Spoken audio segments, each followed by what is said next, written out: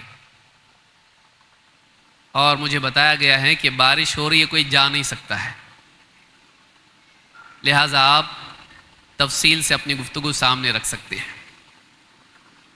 लेकिन मसला ये है कि बहुत से लोग खाना खा चुके हैं और मुझे मालूम हुआ है कि आज यहाँ बाज़ार का दिन होता है, लोग दिन भर के थके हारे होते हैं, जिसमें मर्द भी हैं और हमारी माएँ बहनें हैं, ख़वातीन हैं, और एक तकरीर हो चुकी है और बितफ़सील उसमें सारी बातें आपके सामने आ गई हैं जो ज़िंदगी के मकसद से मुतालिक हैं। उसके बाद फिर एक दूसरा खिताब बाज़ औक़ात बहुत थकाने वाला होता है। उम्मीद करता हूँ कि आप लोग इस गुफ्तगू को ध्यान और तवज्जो से सुनेंगे, और मैं कोशिश करूँगा कि बहुत तफसील की बजाय इख्तिसार से बातों को सामने रखूँ, ताकि ये सारी बातें जो उन्वान से मुतालिक हैं आपके जहन में महफूज रह सकें। अल्लाह के नबी सल्लल्लाहु अलैहि वसल्लम ने आने वाले दौर के बारे में बताया था कि हर आने वाला दौर फितनों के एतबार से पिछले दौर से ज़्यादा शर वाला होगा, यहाँ तक कि तुम अपने रब से जा मिलो, तुम्हें मौत आए। ये बात अल्लाह के नबी सल्लल्लाहु अलैहि वसल्लम ने अगरचे सहाबा से कही थी, लेकिन ये बात सारे अदवार के लिए है, ये हर ज़माने के एतबार से है। जहाँ सहाबा ने इसको महसूस किया, वहीं हर पीढ़ी, कौम का हर तबका उसको महसूस कर रहा है कि पिछले ज़माने के मुकाबले में आने वाला ज़माना, आने वाला दौर शर के एतबार से और ज़्यादा बढ़ा हुआ है। हर दिन कोई नया फितना सामने आता है और लोग उस फितने में गिरफ्तार हो जाते हैं और एक बड़ा तबका उम्मत का गुमराह हो जाता है। आज इस दौर में हम देख रहे हैं कि बिगाड़ और बर्बादी और गुमराही के असबाब बहुत बढ़ गए हैं। एक इंसान के लिए दीन पर जमना पहले के मुकाबले में मुश्किल हो गया है। अल्लाह के नबी सल्लल्लाहु अलैहि वसल्लम ने इसी की खबर हमको दी थी। आपने फरमाया, मा मिन आमिन इल्ला वल्लज़ी बअदहु शर्रु मिन्हु हत्ता तल्क़ौ रब्बकुम। जो भी साल आने वाला है, हर आने वाला साल अपने पिछले साल के मुकाबले में ज़्यादा शर वाला होगा, यहाँ तक कि तुम्हारी मुलाकात अपने रब से हो जाए। इस हदीस से बात मालूम होती है कि हर आने वाला दौर ज़्यादा शर वाला होगा, और हम में से हर आदमी को इस बात का एहसास है कि आए दिन नए नए फितने सामने आ रहे हैं और एक इंसान के लिए दीन पर जमना मुश्किल हो रहा है, ख़ास करके नौजवान तबके के लिए। तो आज का हमारा जो खिताब है ख़ास तौर से नौजवानों के लिए है, लेकिन मजलिस में बहुत सारे बुज़ुर्ग हजरात भी हैं। क्या ये उन्वान उनके लिए नहीं है? ये उन्वान उनके लिए भी है, इसलिए कि हर बुज़ुर्ग के लिए उसके घर में, उसके ख़ानदान में कम उम्र बच्चे और नौजवान मौजूद हैं। उसकी ज़िंदगी चली गई, उसकी ज़िंदगी का बड़ा तबका, बड़ा हिस्सा चला गया, लेकिन अब उसके सामने उसकी औलाद है। अगर वो इन बुराइयों को, इस बिगाड़ को और उसके हल को, उसके असबाब को जान ले, तो चाहे उसकी ज़िंदगी कैसी क्यों न गुजरी हो, वह अपनी तौबा के ज़रिए से अपनी आखिरत बेहतर कर सकता है, लेकिन नसीहत और हिफाजत के ज़रिए से आने वाली पीढ़ी को बचा सकता है। इस एतबार से देखा जाए तो ये खिताब जहाँ नौजवानों के लिए है, वहीं हमारे बुज़ुर्गों के लिए भी है। नौजवानी की उम्र फितनों से मुतासिर होने वाली उम्र होती है, लेकिन फितना है क्या? फितना अरबी ज़ुबान में कई एतबार से इस्तेमाल होता है। फितने का बुनियादी माना आग का अज़ाब है।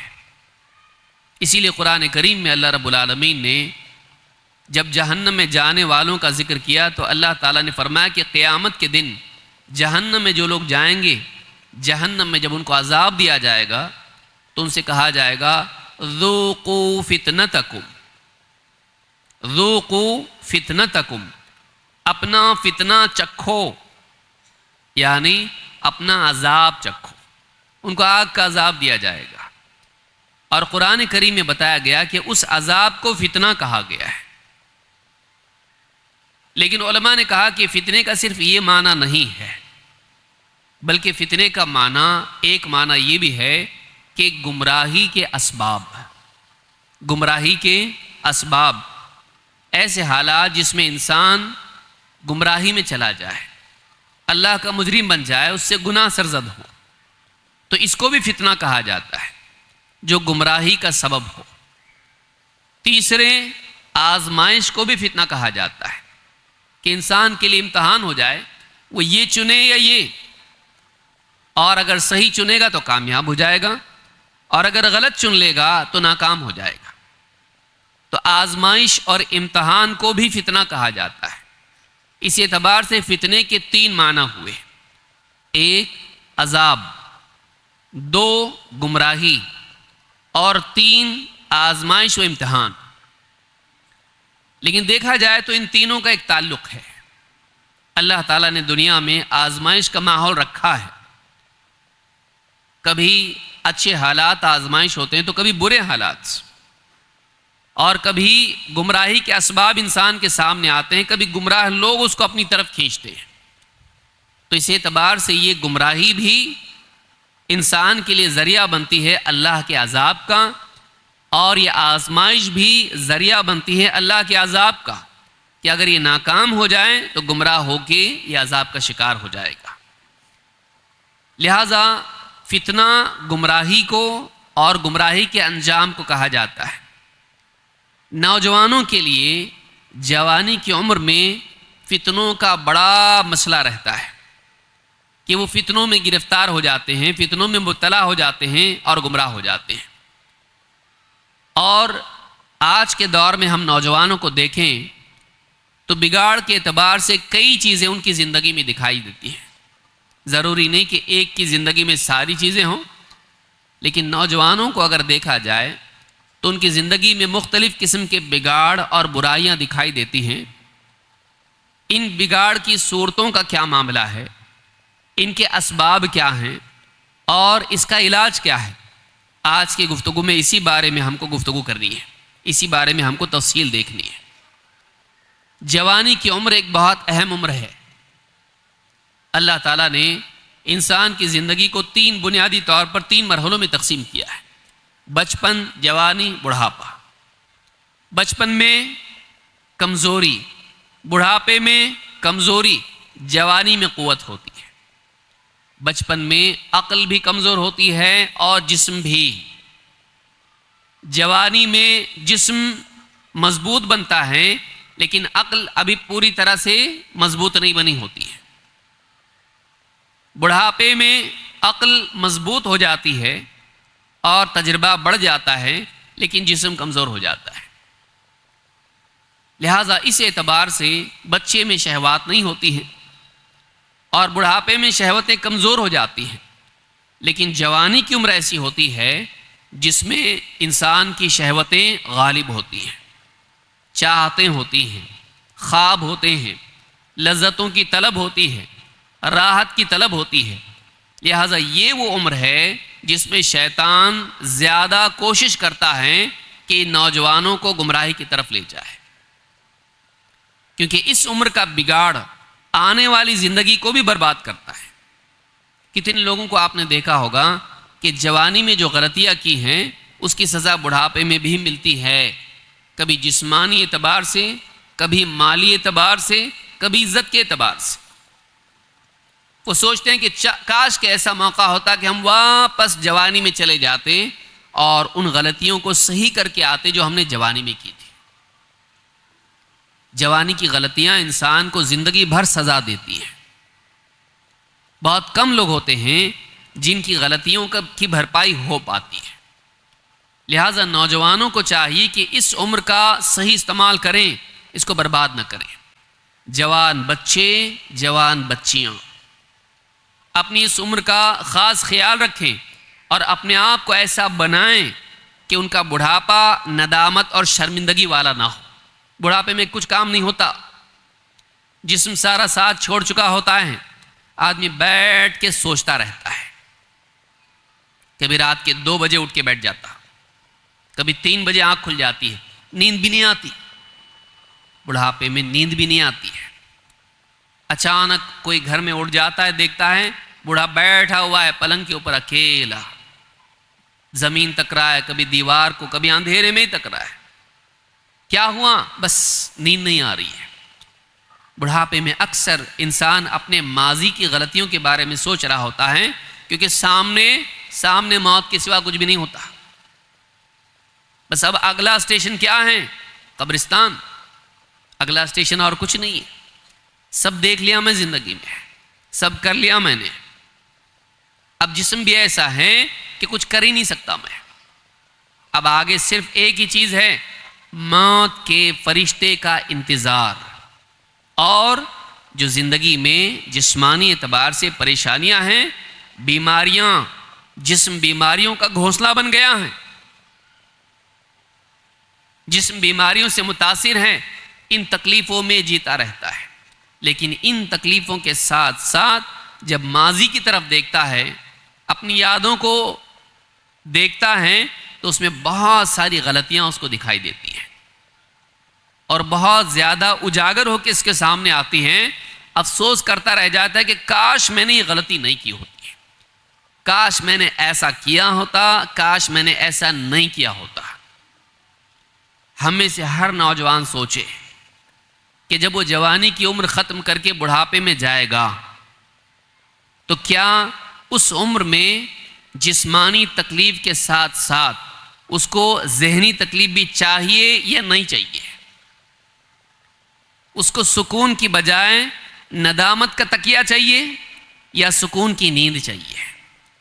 जिस इंसान की जवानी अच्छी गुजरे, बुढ़ापा उसके लिए अल्लाह से उम्मीद बांधने का मकाम और वक्त होता है, क्योंकि माजी में उसने बहुत कुछ अच्छा किया है।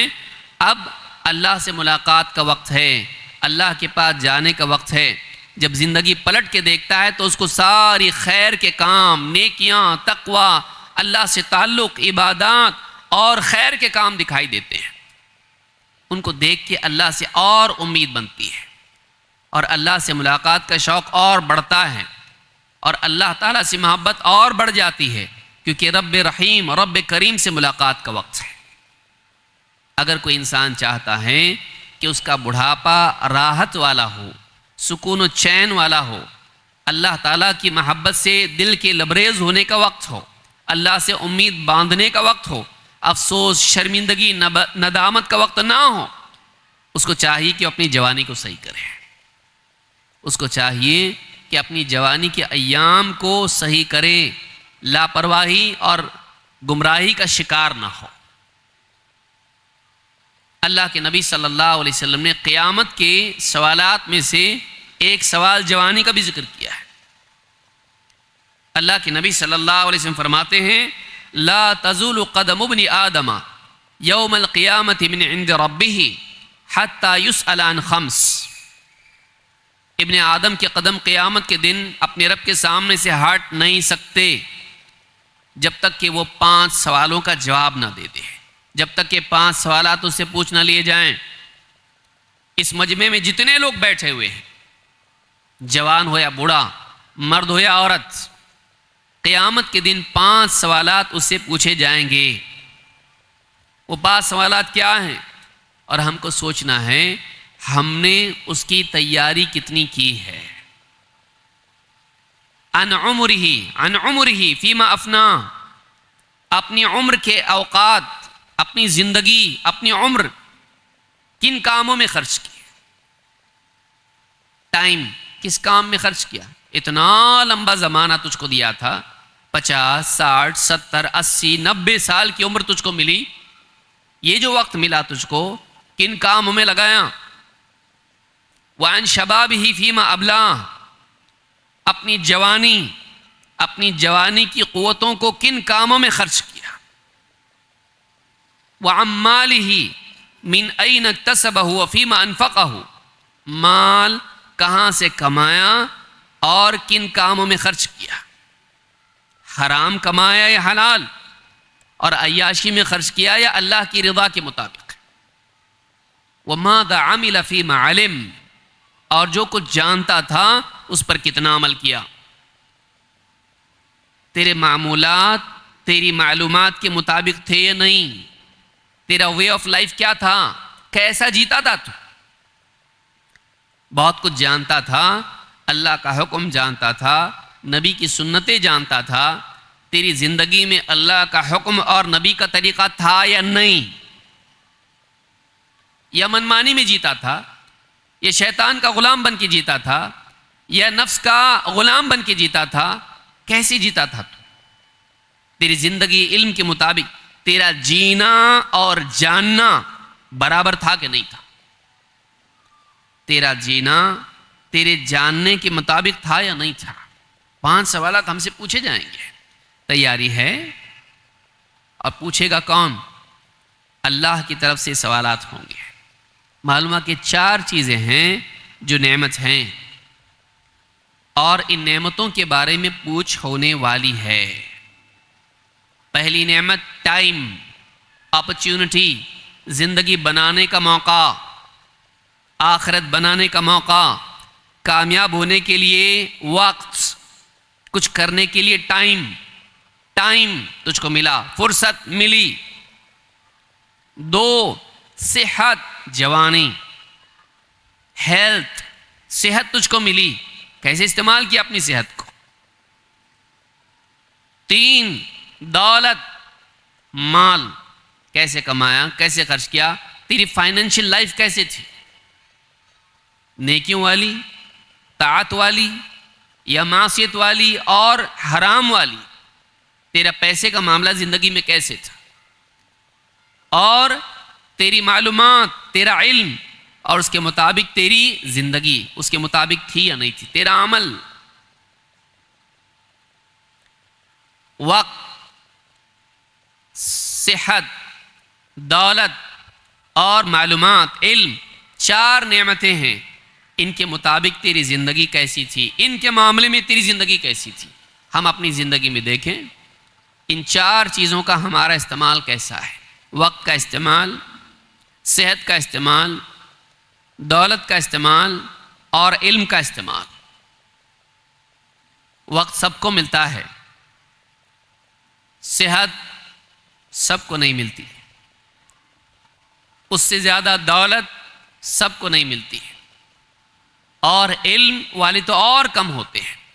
लेकिन हर आदमी से इन नेमतों के बारे में जिस दर्जे की नेमत उसको मिली है उससे पूछा जाएगा। हम में से कितनों ने इसकी तैयारी की है?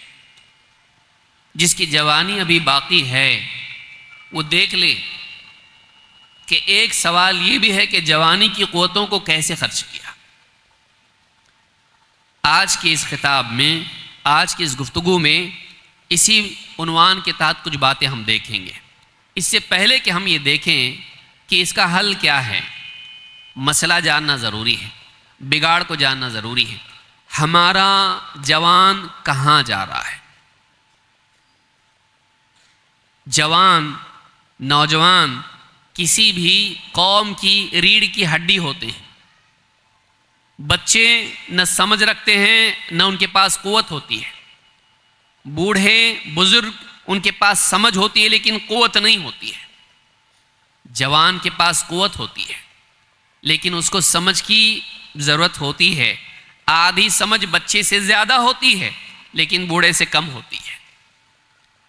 अगर ये जवान अपने बुज़ुर्गों के ताबे हो जाएं और अपनी सेहत को सही इस्तेमाल करें, बुज़ुर्गों का तजर्बा और अपनी सेहत और क़ुव्वत अगर ये दोनों जमा हो जाएं तो फिर वो कौम तरक्की करती है।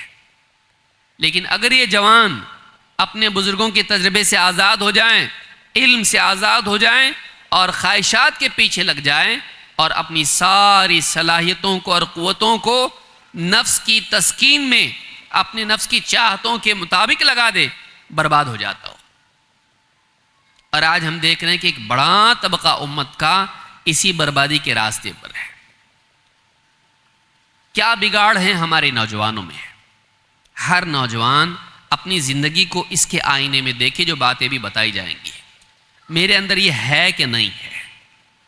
जवान बच्चे, जवान बच्चियां दोनों देखें नंबर एक, इबादात में सुस्ती। अभी आपने तफसील से सुना भी, इसलिए मैं बहुत ज़्यादा तफसील से इस पर नहीं बोलूँगा।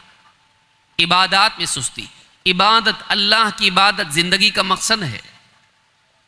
वमा खलक़तुल जिन्न वल इंसा इल्ला लियअबुदून, मैंने जिन्नात को और इंसानों को अपनी इबादत के लिए पैदा किया है।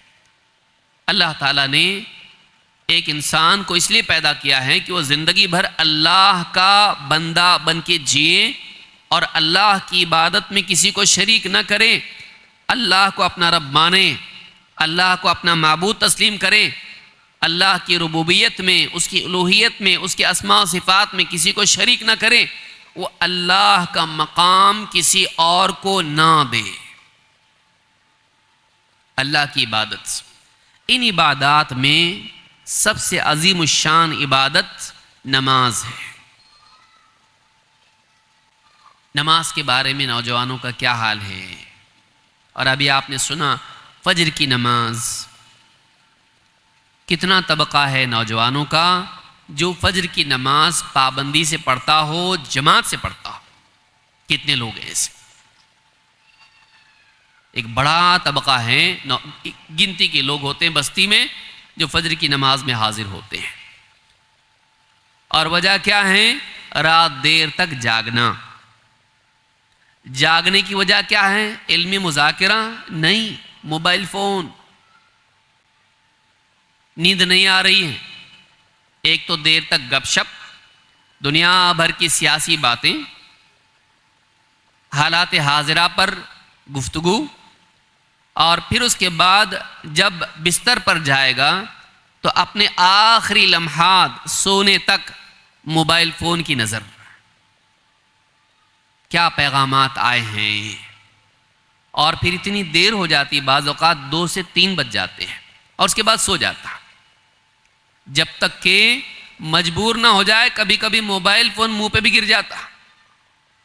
हाँ, देखते देखते नींद आ रही है, अब बस, अब मुझसे नहीं हो पाएगा। जब तक कि मजबूर नहीं हो जाएगा छोड़ता नहीं उसको, और फिर सो जाता है। फिर जो सो जाता है तो उसको मुर्गा नहीं जगाता, उसको सूरज जगाता। और कभी कभी तो घर के दूसरे लोग जगाते हैं मार पीट के, कब उठेगा। बच्चे हों बच्चियां हों, रात दिन आजकल इसमें लगे रहते हैं। इबादत का क्या हाल है और नमाज के बाद बारे में क्या है? अल्लाह के नबी सल्लल्लाहु अलैहि वसल्लम फरमाते हैं, इन्ना बैनल अब्दी व बैनल कुफ्रि व शिर्क तर्कु सलाह। कोई मामूली बात है? इस एक हदीस को याद रखें। इमाम मुस्लिम ने इसको रिवायत किया है। बंदे के और शिर्क और कुफ्र के बीच में नमाज का छोड़ना है। बंदे के और शिर्क और कुफ्र के बीच में क्या है? नमाज का छोड़ना। इमाम नववी और दूसरे उलमा बताते हैं नमाज का छोड़ना का मतलब क्या है, यानी बीच में है का मतलब क्या है कि बंदे के बीच में और कुफ्र और शिर्क के बीच में नमाज छोड़ना है। कहते हैं जैसे दरिया होता है, नदी होती है, ये किनारा और वो किनारा, उन दोनों को जोड़ने वाला पुल होता है। उस पुल से गुजरकर इस किनारे वाला उस किनारे तक जाता है। यहाँ वाला वहाँ कैसे जाता है? पुल के ऊपर से जाता है, तो वो पुल उसको यहाँ वाले को वहाँ पहुँचाता है। वैसे ही नमाज का छोड़ना पुल है, वो एक मुसलमान को कुफ्र और शिर्क तक पहुँचाता है। जो आदमी नमाज छोड़ता है तो ऐसे आदमी को नमाज छोड़ने वाला अमल, नमाज के बारे में लापरवाही, एक पुल बनकर उसको यहाँ से, दोनों के बीच में दरिया है, दोनों के बीच में नदी है, यहाँ ईमान वाला है, वहाँ शिर्क और कुफ्र है, दोनों जमा कैसे हो सकते हैं? लेकिन इनको जमा करने वाला एक अमल है कि एक ईमान वाले को पकड़ के ले जाता है, उसके लिए रास्ता खोल देता है शिर्क और कुफ्र में जाने का। वो कौन सा अमल है? तर्क सलाह, नमाज छोड़ना। नियत करें कि हम एक भी नमाज नहीं छोड़ेंगे, और ख़ास करके फजर की नमाज। कोई उज़्र नहीं होता, बहुत थक गया, तबीयत ठीक नहीं है, मेहमान आ गए थे, लेट आया, सफ़र से लौटा हूँ, कोई उज़्र नहीं है, कोई उज़्र नहीं हो सकता है। नमाज नमाज है। अल्लाह के नबी सल्लल्लाहु अलैहि वसल्लम को आखिरी वक्त में जब नमाज के लिए लाया गया, आप दो आदमियों के कंधों पर हाथ रखे हुए थे और आपके पांव ज़मीन पर घिसट रहे थे और आपकी उंगलियों से, पांव की उंगलियों से ज़मीन में, रेत में लकीरें बन रही थी, लेकिन आपको उस हाल में लाया गया और मस्जिद में आपको बिठाया गया और आपने नमाज पढ़ी। नमाज किसी हाल में माफ नहीं है, इल्ला कि आदमी बेहोश हो जाए, होश में ही ना हो। जब तक होश बरकरार है नमाज लाजिम है, नमाज फ़र्ज है। इन्ना सलात कानत अलल मुमिनीन किताबम मौक़ूता, नमाज ईमान वालों पर उनके मखसूस औकात में फ़र्ज है, छुट्टी नहीं है। लेकिन आप देखिए, उम्मत का एक बड़ा तबका और नौजवानों में एक बड़ा तबका नमाज के बारे में लापरवाह है। तो पहला बिगाड़ जो है वो इबादात के बारे में लापरवाही, इबादात के बारे में कोताही। नंबर 2, नौजवानों में क्या बीमारियां हैं, एक एक करके देखते हैं। नंबर 2, बेमकसद जिंदगी। क्या कर रहा तू, नहीं मालूम। तेरी जिंदगी का मकसद क्या है, कुछ भी नहीं। दीनी एतबार से, हाँ दुनिया एतबार से होगा, पैसा कमाना है, करियर बनाना है ये, लेकिन जिस मकसद के लिए अल्लाह ने उसको पैदा किया है, क्या उसकी ज़िंदगी में उस मकसद का एहसास है कि मैं दुनिया में क्यों आया, मेरा कोई मालिक है कि नहीं, या मैं आज़ाद हूँ। आम तौर से जवानी की उम्र में आज़ादी का शौक़ होता है। मैं आज़ाद हूँ, मैं किसी की नहीं सुनता, मैं किसी की नहीं मानता, जैसे चाहे कपड़े पहनूंगा, जैसा चाहे करूंगा, जब चाहे उठूंगा, जब चाहे सोऊंगा, जो चाहूंगा खाऊंगा, जहां चाहे जाऊंगा, मुझे कोई पूछने वाला नहीं है। मैं आज़ाद हूं, आज़ाद मिजाजी, पाबंदी नहीं रहती उसमें, जो जी में आया करेगा। बच्चियों को भी आप देखिए, जो जी में आया करेंगे। आज़ाद मिजाजी, मकसद का शऊर ना होना, अल्लाह के यहाँ हिसाब का एहसास ना होना, ये बड़ी बीमारी है। बल्कि ये ऐसी बीमारी है जो बाकी बीमारियों को जन्म देती है, और अगर इसका इलाज किया जाए तो बाकी बहुत सारी बीमारियों का इलाज अपने आप हो जाता है। क़यामत के दिन जब लोग अल्लाह के सामने हाजिर किए जाएंगे, अल्लाह ताला उनसे एक सवाल पूछेगा। जो मनमानी करके आए, आज़ाद ज़िंदगी गुजार के आए, जो जी में आया करके आए, अल्लाह ताला उनसे पूछेगा, अफ़हसिबतुम अन्नमा खलक़नाकुम अबथन व अन्नकुम इलैना ला तुरजऊन। क्या तुमने ये समझ रखा था कि हमने तुमको यूं ही बेमकसद पैदा कर दिया है, और क्या तुम ये समझते थे कि पलट के तुमको हमारे पास नहीं आना है? दो बातें याद रखिए। एक, दुनिया में जीने का तुम्हारा कोई पर्पस नहीं था, कोई मकसद नहीं था, बस यूं ही भटकते रहो, घूमते फिरते रहो, मौज मस्ती करते रहो, इसके लिए पैदा किया था। और क्या तुम ये समझते थे कि दुनिया में तुम हमेशा रहोगे, तुम्हारी जिंदगी का खातिमा नहीं है, और तुमको पलट के अल्लाह के पास जवाब देने के लिए जाना नहीं है? ये एहसास अगर आदमी को हो, उसकी ज़िंदगी सही हो जाती है कि मैं एक ख़ास मकसद के तहत दुनिया में रखा गया हूँ, और मैं जैसा जीऊँगा उसके बारे में मुझसे पूछा जाएगा, कैसा जिया तू, क्या किया तूने? तो मुझको अपने हर कौल का, हर अमल का जवाब देना है। सुबह से लेकर शाम तक मैं जो कुछ करता हूँ, फरिश्ते लिखते हैं,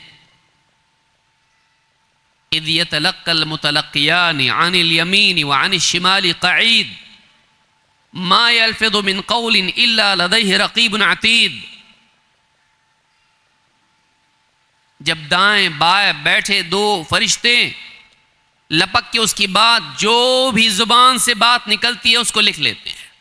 हर बात लिखी जा रही है, उसका रिकॉर्ड बन रहा है, उसकी फाइल बन रही है। किरामन कातिबीन यालमून मा तफ़अलून। दो इज्जतदार फरिश्ते, फरमाबरदार फरिश्ते इसके साथ लिखने वाले मौजूद हैं। वो जानते हैं तुम जो कुछ करते हो, तुम्हारी हर हरकत को वो लिखते हैं, तुम्हारे हर काम को लिखते हैं। हमारा रिकॉर्ड बन रहा है। सुबह कितने बजे उठा, क्या किया, उठने के बाद क्या किया, नमाज के वक्त में उठा कि नहीं उठा, अल्लाह को याद किया कि नहीं किया, मनमानी किया, गुनाह किया, झूठ बोला, चोरी किया, खियानत किया। सारी ज़िंदगी के अफ़आल और अक़वाल लिखे जा रहे हैं। नौजवान सोचे कि वो दुनिया में आया है, कोई रिकॉर्ड करने वाला दिखाई नहीं दे रहा है, कोई लिखने वाला दिखाई नहीं दे रहा है। लेकिन दिखाई नहीं दे रहा है का मतलब ये नहीं कि हो नहीं रहा है। कितने स्टिंग ऑपरेशन होते हैं आपको मालूम है?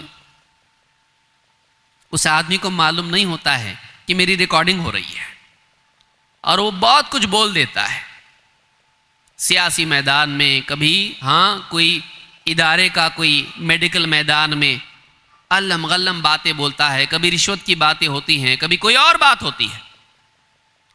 रिकॉर्ड करने वाले कैमरा छुपा के रिकॉर्ड कर रहे होते हैं और वो गफलत में होता है।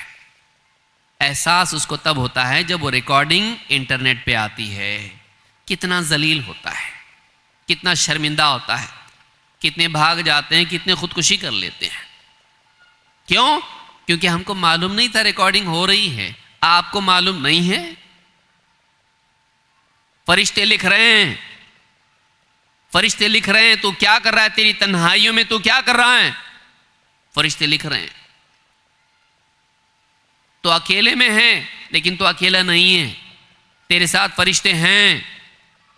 तो जो कुछ कह रहा है, फोन पे किसी से बात कर रहा है, लड़का है, लड़की है, फरिश्ते तेरे अल्फाज को लिख रहे हैं।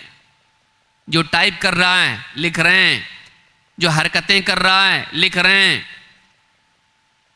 तेरी जिंदगी यूं ही आज़ादी के लिए नहीं है, तो आज़ाद दुनिया में छोड़ा गया है ताकि तू अपनी मर्जी से अल्लाह को राज़ी करने के लिए अपनी आज़ादी को पाबंदी में, फरमाबरदारी में तब्दील करे। फरिश्ते सबको दिखाई देते, प्रेशर डालते तो कोई भी आदमी सही हो जाता है। पुलिस को देख के तो सभी सीधे हो जाते हैं, पुलिस को देख के सभी सही हो जाते हैं, रिकॉर्डिंग को देख के आदमी सही हो जाता है। दावत में जाके खा रहा है, ऑल फॉल खा रहा है, प्लेट में बहुत कुछ भर रहा है, लेकिन जैसे दिखाई देता है कि रिकॉर्डिंग हो रही है तो आदमी बड़े अदब से हिसाब में खाता, खाना भी ढंग से खाता आदमी, जब उसको इस बात का एहसास होता है कि मेरी रिकॉर्डिंग हो रही है। अगर ये शऊर मुसलमान को, ख़ास करके नौजवान को हो जाए, एहसास हो जाए कि मैं आज़ाद नहीं हूँ, मुझे आज़ाद छोड़ा गया है, लेकिन मेरी रिकॉर्डिंग हो रही है, और ये आज़ादी हमेशा बाकी रहने वाली नहीं है। ये आज़ादी एक दिन ख़त्म होगी। मेरी तन्हाइयाँ भी मेरी तन्हाइयाँ नहीं हैं, फरिश्ते मेरे साथ हैं। मेरी तन्हाइयों में भी जो कुछ करता हूँ, मैं सबसे छुपा हुआ नहीं हूँ, मैं सबसे छुपा हुआ हूँ, मैं रब से छुपा हुआ नहीं। चाहे मैं सबसे अपने आप को छुपा लूँ, मैं रब से अपने आप को छुपा नहीं सकता। क़यामत के दिन इस आज़ादी का जवाब देना पड़ेगा। अपनी आज़ादी को कैसे इस्तेमाल किया, मजबूरन पाबंद बना या अल्लाह के लिए अपनी मर्जी से पाबंद बना। ये जो बिगाड़ है, क़यामत के दिन इसका हिसाब होगा। क्या समझा था तुमने? ऐसी पैदा कर दिया तुमको। ये सारी सलाहियतें सुनने, देखने, सोचने, समझने, चलने फिरने, बोलने और काम करने की सारी सलाहियतें तुमको दी। क्यों दी थी? कोई नवाब साहब थे तुम? क्यों दिया था अल्लाह ने? इसलिए दिया था, अल्लज़ी खलक़ल मौत वल हयात लियब्लुवकुम अय्युकुम अहसनु अमला। जिसने मौत और जिंदगी को पैदा किया ताकि तुमको आजमाएं कि तुम में कौन अमल में ज्यादा अच्छा है। अमल के लिए दिया था सब कुछ। अच्छे अमल करके आ, अच्छे अमल करके आ, कुछ भी करके मत आ, अच्छा करके आ। तुझको जिंदगी दी और फिर मौत तेरे लिए रखी, मुर्दा से जिंदा किया माँ के पेट में, बेजान मादे में रूह डाली और फिर उसके बाद ज़िंदगी में, दुनिया में ज़िंदगी दी, मौका दिया, सलाहियतें दी, आज़ादी दी और उसके बाद में फिर मौत दी। जिसने मौत और ज़िंदगी को पैदा किया, फिर उसके बाद ज़िंदगी है। और फिर वो ज़िंदगी, ये ज़िंदगी अमल वाली थी, आजमाइश वाली थी, इम्तिहान वाली थी। वो ज़िंदगी अंजाम वाली है। अब कुछ कर नहीं सकता, अब भाग नहीं सकता, वापस पीछे जा नहीं सकता, सही करके आता नहीं, हो गया, खत्म, मौका गया। अब जो दुनिया में तूने किया उसका अंजाम भुगतने का वक्त आ गया। अल्लज़ी खलक़ल मौत वल हयात लियब्लुवकुम अय्युकुम अहसनु अमला। अल्लाह वो है जिसने मौत और ज़िंदगी को पैदा किया। ये मौत और ज़िंदगी का निज़ाम क्यों दुनिया में आता आदमी, क्यों मर के जाता यहाँ से, क्यों? ताकि दुनिया में आने के बाद वो अपनी ज़िंदगी को अच्छा इस्तेमाल करे।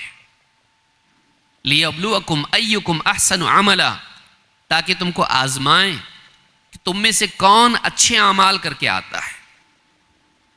कुछ भी करना नहीं है यहाँ पे, अच्छा करना। अच्छा कैसे मालूम पड़ेगा? जब किताब और सुन्नत की तरफ रुजू करेगा।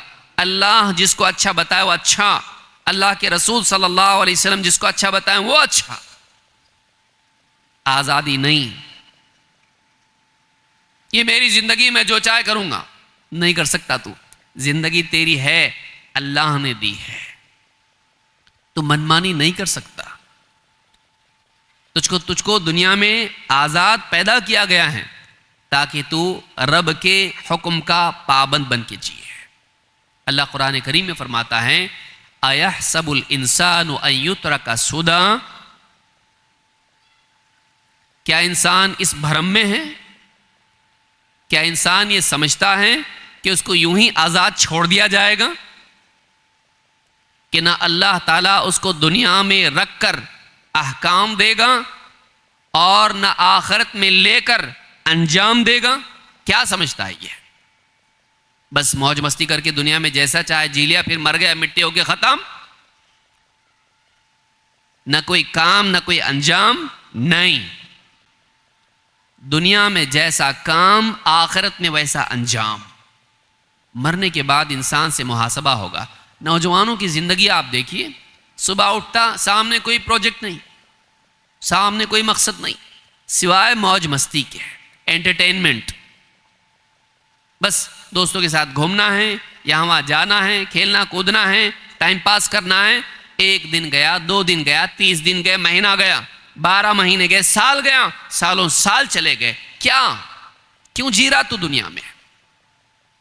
पॉइंटलेस, कोई मकसद नहीं है। सालों साल जिंदगी के चले जाते हैं। बाद में दुनियावी एतबार से भी पछताता। पढ़ लिख के कुछ बनता तो आज हमाली नहीं करता। शुरू के सालों में मैंने तिजारत को बाप से सीखा होता तो बाप के मरने के बाद मेरी तिजारत बर्बाद नहीं होती। आता ही नहीं मुझको करने। दीन पे अगर मैं चलता तो अल्लाह रब्बुल आलमीन, आज जवानी में मैंने इबादत कर ली होती, बुढ़ापे में नहीं हो पा रहा मुझसे। चाहता हूं करूं, लेकिन जिस्म साथ नहीं देता है। लंबा क़ियाम मैं नहीं कर सकता, तिलावत मैं नहीं कर सकता, मैं दीन की दावत नहीं दे सकता, मैं ज़्यादा पढ़ नहीं सकता, आंखें साथ नहीं देती हैं, तिलावत नहीं कर सकता, हलक सूख जाता है। दुआएं याद करना चाहता हूं, याददाश्त कमज़ोर हो चुकी है। मैं किसी की मदद करना चाहता हूं, मैं अपनी मदद नहीं कर पा रहा हूं, मेरा जिस्म मेरा साथ नहीं दे रहा है। क्या करूं? मैं नेकियां कमाना चाहता हूं, लेकिन ज़िंदगी थोड़ी रह गई है, टाइम नहीं है, जिस्म की सलाहियत नहीं है, बुढ़ापे में पछताता है। जवानी में सारा वक्त अफसोस करता है, क़यामत के दिन हाथ चबा जाएगा काफिर। व यौम यअद्दु ज़ालिमु अला यदैहि यक़ूलु या लैतनी इत्तख़ज़्तु मअर रसूलि सबीला। क़यामत के दिन जालिम अपना हाथ चबा जाएगा अफसोस और गुस्से में, कहेगा काश कि मैंने रसूल वाली राह इख्तियार की होती है, काश कि मैं रसूल के साथ चलता, शैतान के साथ, बुरे दोस्तों के साथ नहीं चलता मैं। तो एक इंसान को चाहिए कि अपनी जवानी में वो पाबंद बने रसूल अकरम सल्लल्लाहु अलैहि वसल्लम की तालीमात का।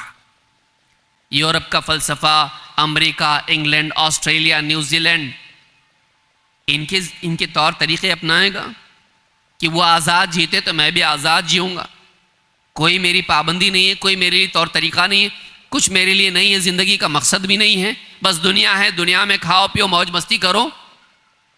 नहीं, हमको अल्लाह ने एक मकसद के लिए पैदा किया है, उस मकसद को जानना और उस मकसद के मुताबिक जीना ये कामयाबी के लिए ज़रूरी है। नंबर 3, नौजवानों की ज़िंदगी में बहुत ज़्यादा जो चीज़ देखने मिलती है, जो बुराई है, माँ बाप के साथ बदतमीज़ी है।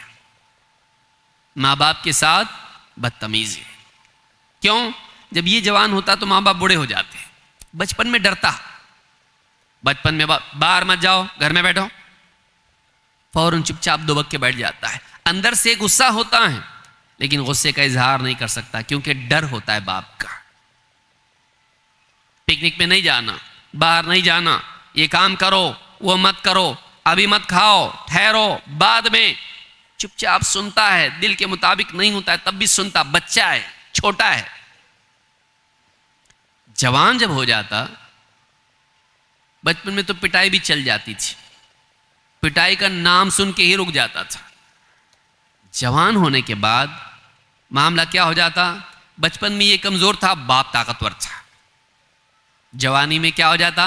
ये ताकतवर हो जाता और बाप कमज़ोर हो जाता। अब बोलो, अब बाप डांटता है तो ये जवाब में बात करता है, और बाप अगर हाथ उठाए तो हाथ पकड़ता है। हाँ, बस हो गया, अब बचपन में कर लिए, अब मैं जिम जाता हूं, अब मैं जवान हूं, अब नहीं। बाप अगर बूढ़ा हो, मां अगर बूढ़ी हो, खिदमत सब ले लेता। बाजार से सौदा बाप लाता है, बूढ़ा बाप उठा के 2 थैलियां लाता। रास्ते में कोई दूसरा नौजवान मिल जाता है, दीनदार, बोलता चचा कहाँ लेके जा रहे इतनी धूप में? बेटा क्या करूं घर में, अरे बेटा है ना आपका। अब वो सुनता नहीं, क्या करूं, वो तो मैं छोड़ता हूं आपको, वो लेके आता घर पे। घर में औलाद है, कमजोर नहीं है, सेहतमंद है, जिम जाता हो, सुबह जाता, शाम भी जाता हो, लेकिन वो वजन उठाता है पैसे दे के, लेकिन वो बाप के हाथों से बोझ और तकलीफ उठा के खुद घर तक नहीं लाता, जबकि खाने वाला वही है, खाता अनाज वही है, लेकिन लाता नहीं है, घर के कामों में हाथ नहीं बटाता है।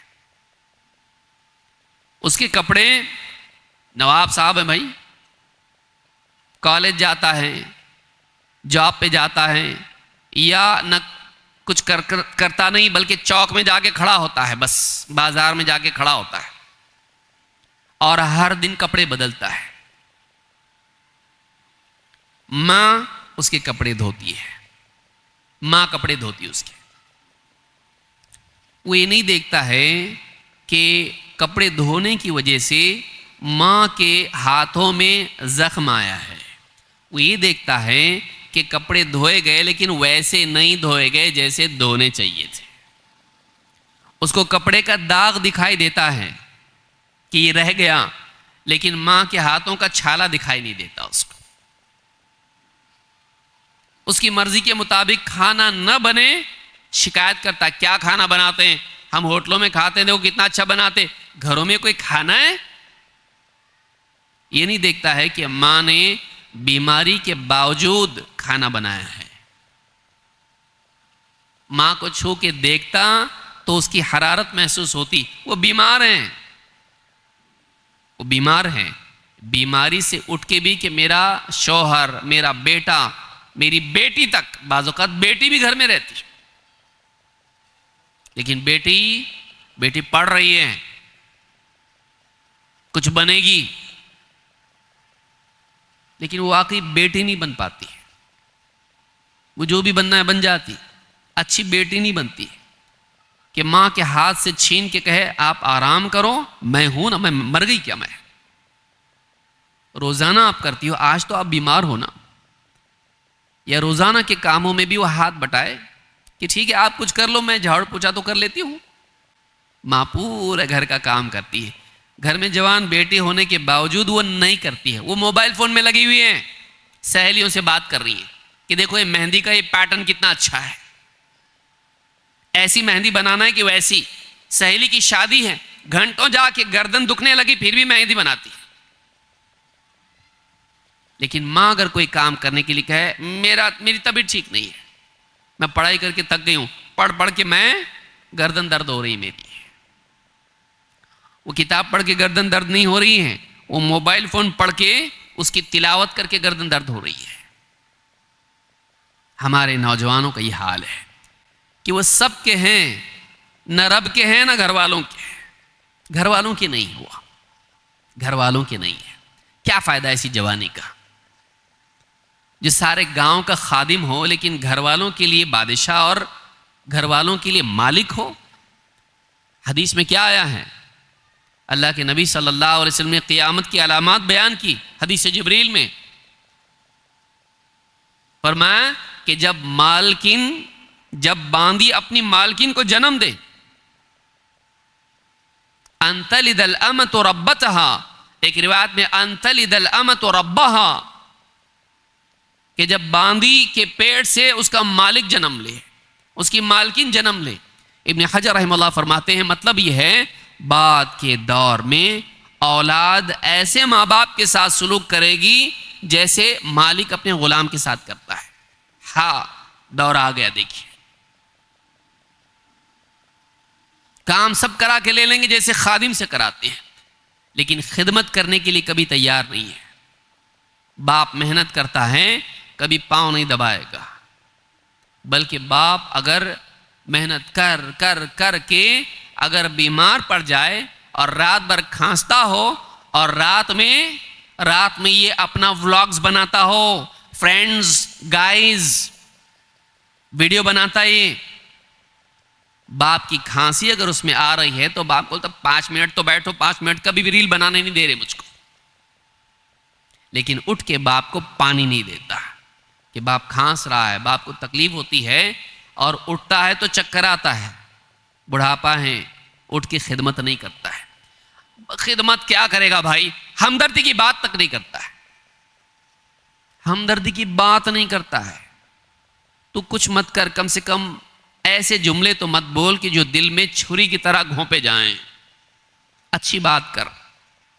और अगर कमाने लगे तो बाप अगर डांट दे और माँ बाप की तमन्नाओं के मुताबिक इसकी ज़िंदगी ना हो और माँ बाप करें बेटा इस दिन के लिए पाल पोस के बड़ा किया तुझको हमने तेरे लिए कितनी कुर्बानियाँ दी। माँ बाप अपना दुखड़ा उसके सामने जब रखते हैं तो क्या कहता है, जो किया ना बार बार गिनाते मत जाओ, पूरा हिसाब बताओ, मैं पूरा हिसाब एक दिन में दे देता, लेकिन बार बार बोला मत करो। वो अपने दिल का बोझ हल्का करने के लिए बोलते हैं बेटा हमने तेरे लिए बहुत कुछ किया है, इसको बर्दाश्त नहीं होता, मैं किसी का एहसान नहीं लेता। तेरी फालियां बदले हो, नंगा पैदा हुआ था तू, रोते रोते पैदा हुआ था, माँ ने अपने सीने से लगाया था तुझको, बाप तेरे लिए दौड़ धूप करता था, खर्चा बढ़ गया है, दवाखाने का खर्चा है, ओवर टाइम करता था, लोगों से कर्जे लिए थे, जूतियां घिस घिस के कर्जे फेड़े थे, भूल गया अब पैसे दे रहा है, कुर्बानी दे। उन्होंने कुर्बानी दी, तू कुर्बानी दे। उन्होंने मेहनत की, तुम मेहनत कर। उन्होंने तेरे लिए किया तो उनके लिए कर, पैसे दे के छुड़ा नहीं सकता अपने आप को। सोचिए, बड़ा मसला यह है क्योंकि क़यामत की अलामत हदीस जिब्रील में बताई गई है। अंतलिदल अमत रब्बतहा या रब्बहा, बांदी अपनी मालकिन को या मालिक को जन्म देगी। ये रिश्ता उल्टा हो जाएगा। औलाद ऐसी होनी चाहिए माँ वालिदैन के सामने कि जैसे वो मालिक है ये गुलाम, लेकिन मामला उल्टा हो जाएगा कि वालिदैन गुलाम बन जाएंगे और औलाद मालिक हो जाएगी। बिगाड़ ये, इसकी इस्लाह होना बहुत ज़रूरी है, इसकी इस्लाह। और बाज़ औक़ात तो जब निकाह हो जाता है और घर में बूढ़े होते हैं और घर में बच्चे भी आ जाते हैं, पोते आ जाते। अब ये माँ बाप के साथ जैसा सुलूक करता बच्चे देखते हैं, याद रखिए इसको। वो बच्चे देख रहे होते हैं मेरे बाप ने अपने बाप के साथ क्या किया। वो रिकॉर्डिंग उनकी ऑन होती है, कभी बंद नहीं होती। वो देखते हैं मेरे बाप ने अपने बाप के साथ क्या किया। जब वो बड़े हो जाते हैं वो भी अपने बाप के साथ वही करते हैं जो उनके बाप ने अपने बाप के साथ किया था। क्यों? क्योंकि तरबियत बचपन से मिली है, तरबियत दी नहीं है, उन्होंने अपने आप रिकॉर्ड किया उसको। उनके लिए वो कोई गलत चीज़ नहीं होती। क्यों? अब्बू करते थे ना ऐसे ही, अब वो ऐसी बदतमीजी से बात करते थे अपने बाप से, हम भी कर सकते हैं। याद रखिए जो आप करेंगे आपके सामने आएगा। अल्लाह के नबी सल्लल्लाहु अलैहि वसल्लम क्या फरमाते हैं, इफ़नान युअज्जिलुहुम अल्लाहु फिद दुनिया, दो गुनाह ऐसे हैं, दो पाप ऐसे हैं कि दुनिया ही में अल्लाह ताला जल्दी जल्दी उनकी सजा दे देता है। कौन से दो गुनाह हैं जिनकी सजा आखिरत में तो मिलती है लेकिन दुनिया में भी मिलती है? अल-बग़ी व उक़ूक़ुल वालिदैन, जुल्म ज्यादती करना किसी पर, दुनिया में सजा मिलती है उसकी। व उक़ूक़ुल वालिदैन, और माँ बाप के साथ बदसलूकी करना, आखिरत में तो सजा मिलेगी, दुनिया में भी मिलती है। बेटे बेटियां ध्यान से सुने इसको, माँ बाप का ख्याल रखिए। आज हैं कल नहीं हैं, जाने के बाद रोते हैं, बहुत याद आ रही। क्या फायदा? तेरी याद आने से वो आएंगे, लाख तमन्ना कर ले वापस नहीं आएंगे। वो जिनके हैं वो उनसे मुलाकात करें, मीटिंग करें, उनका इंटरव्यू ले। जिनके नहीं हैं, जिनके माँ बाप जिंदा हैं वो उनका इंटरव्यू लें, जिनके माँ बाप जिंदा नहीं हैं। आपको महसूस होगा वो कितना पछताते हैं। बहुत कुछ करने का रह गया, मैं ये करना चाहता था, ये करना चाहता, सोचता था, अभी नहीं, आगे आगे, मर गए, गए, अब नहीं आते वापस। अब सारी दुनिया की दौलत दे के भी वापस नहीं आते हो। आज जिसके माँ बाप जिंदा हैं उनका ख्याल रखिए, उनको खुश रखिए। उनको आपकी पूरी जायदाद नहीं चाहिए, वो अपनी जायदाद आपके लिए छोड़ के जाने वाले। आपकी जायदाद नहीं चाहिए उनको, आपका हुस्न सुलूक चाहिए उनको, कि उनके दिल में सुकून हो कि हमारी औलाद हमारी है, हमारी औलाद को हमारे दुख दर्द का एहसास है, वो हमको समझते और हमको संभाल के लेते। हमारे अंदर कमियां हैं, उनको मालूम है, वो परफेक्ट नहीं है। किसी के माँ बाप परफेक्ट नहीं रहते, वो जैसे भी हैं उनको संभाल के लो। आप परफेक्ट थे जब भी पैदा हुए थे, गोद में आते ही पेशाब कर दिए थे, पाखाना कर दिए थे, आप परफेक्ट थे? आप रोते थे, रातों को जगाते थे, परफेक्ट थे? नहीं थे। आप परफेक्ट नहीं थे, आपके माँ बाप ने आपको संभाला। आज वो भी परफेक्ट नहीं है, आप उनको संभालिए। हल जज़ाउल इहसान इल्लल इहसान, एहसान का बदला एहसान किसी और क्या हो सकता है? माँ बाप के साथ अच्छा सलूक करना। तो नौजवानों में ये चीज़ बहुत ज़्यादा देखने में आती है, माँ बाप से बदसलूकी। नंबर 4, इश्कबाजी, बेहयाई। आज के दौर की, मीडिया के, मोबाइल के, इंटरनेट के दौर की बुराई है ये। पहले भी होता था, इतना नहीं होता था। आज जवान बच्चे, जवान बच्चियों के हाथ में मोबाइल फ़ोन है। कॉलेज में पढ़ने वाले, कंपनी में जॉब करने वाले, बल्कि ख़ानदान में भी WhatsApp, Instagram, Facebook, Twitter, Snapchat और न जाने कितनी बलाएं। लड़कियां अपने फ़ोटो डाल रही हैं, लड़के अपने फ़ोटो डाल रहे हैं, आपस में फ्रेंड्स बना रहे हैं, बात आगे बढ़ जाती है, ताल्लुकात बन जाते हैं। कॉलेज में पढ़ने वाले बच्चे बच्चियां, बल्कि स्कूल के बच्चे बच्चियां, अभी अक्ल भी ठीक से नहीं आई, लेकिन फिल्में देख रहे हैं, यूट्यूब पे देख रहे हैं। बाप ने दे दिया ना, माँ बाप औलाद को मोबाइल दे देते हैं उनकी पुख्तगी से पहले कि वो अपने आप को बचा सकें, दे देते मोबाइल फ़ोन उनको। लो, मोबाइल फ़ोन ना तजर्बाकार बच्चों के हाथ में देना ऐसा ही है जैसे बच्चों के हाथ में छुरी देना, बल्कि उससे ज़्यादा भयानक। छुरी से हाथ कटेगा, छुरी से जिस्म ज़ख्मी होगा, लेकिन मोबाइल फ़ोन के ज़रिए से दीनदारी ज़ख्मी होगी, दीन मजरूह होगा। और सिर्फ दीन मजरूह नहीं होगा, माँ बाप की इज्जत मजरूह होगी। कितने माँ बाप हैं और इस मजमे में बैठे होंगे, उनको उनकी औलाद ने दुख दिया है। कैसा? मोबाइल फ़ोन की वजह से। लड़का है, उसका मामला पकड़ा गया, लड़की है, उसका मामला पकड़ा गया। क्या कर रही थी? उसके साथ चैटिंग कर रही है, उसको हार्ट भेज रही है, उसको दिल भेज रही है, इसकी बातें करती है उससे।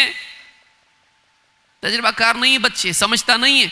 फिल्में देखी, इंटरनेट पे देखा, यूट्यूब पे देखा, दिल में जज्बात पैदा हुए, हमारा भी कोई हो।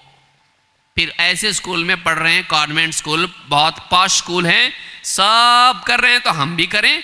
मुसलमान बच्ची अच्छे घराने की होती है, लेकिन किसी गैर मुस्लिम के साथ में चक्कर हो जाता है, वो बहुत पसंद है उसको। फरवरी का महीना आया, उसने भी धागा बांधा, इसने भी फूल दी उसको, बस वैलेंटाइंस डे से जो शुरू हुआ तो फिर मामला इतना आगे चला गया कि माँ बाप के लिए खून के आंसू रोने का दिन आ गया। कॉलेज में बच्ची घर में बैठ के क्या करेगी? बच्ची कॉलेज जाएगी, पढ़ेगी, लिखेगी, अपने पाँव पे खड़े होगी, कल को निकाह होगा, अगर तलाक होगा ना तो तलाक होगा तो कमा के खाएगी, किसी की मोहताज नहीं बनेगी। हम मर जाएंगे लेकिन वो कमाती रहेगी। कमाना सिर्फ पैसा है या इज्जत भी है? पैसा कमाने के ख्वाब में बच्चियों को इतना आज़ाद कर देना कि वो अपना दीन, अपनी इज्जत सब गंवा दें। पैसा कमाएं, पैसा खूब कमाएं, इज्जत गंवाएं। क्यों? क्योंकि इज्जत कुछ भी नहीं है, पैसा असल है। ये मुसलमान की सोच है। लेकिन जब इज्जत जाती है तो समझ में आता है पैसा कुछ भी नहीं, क्योंकि पैसा दे के गई हुई इज्जत वापस नहीं आती। वो बच्ची जाती कॉलेज, कॉलेज जाने के बाद कॉलेज में कुछ ना कुछ हो जाता।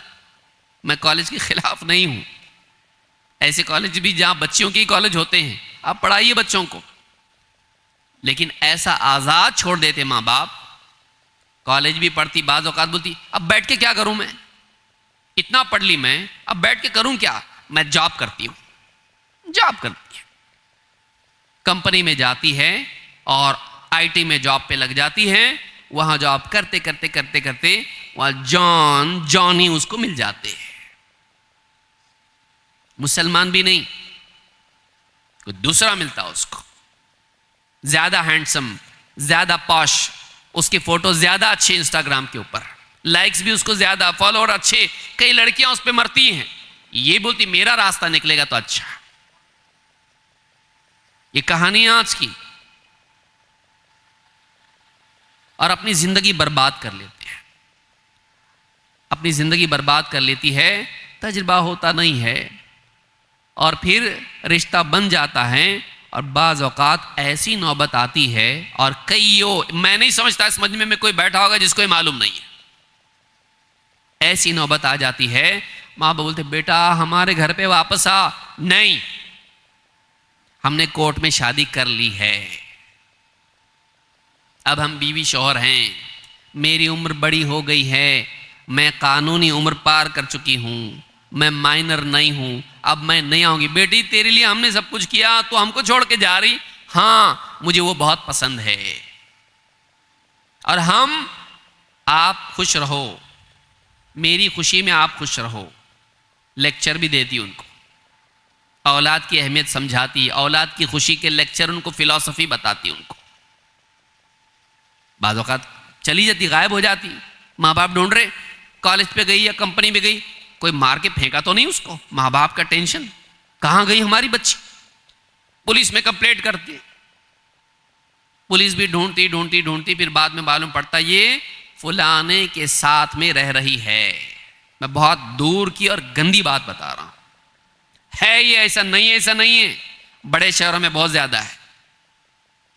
ये मगरिब की वबा हमारे पास भी आई है।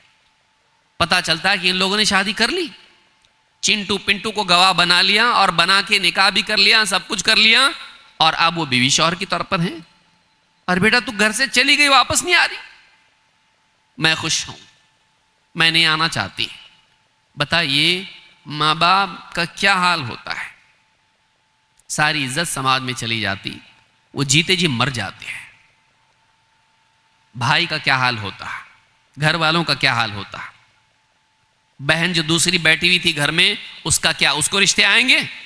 जो बच्चियां इस तरह का कदम उठाती हैं, वो ये सोचें कि कितनों के दिलों में खंजर भोंक के वो अपनी जिंदगी का किला और महल तामीर करती हैं, कितनों की जिंदगी खंडर बना के वो अपने ख्वाबों का महल तामीर करती हैं। सोचिए कि मेरे पीछे कितनी जिंदगियां, मेरी खुशी, मेरी चाहत, तेरे पीछे कितनों की जिंदगी बर्बाद हो रही। तो सोची, सोच सोच।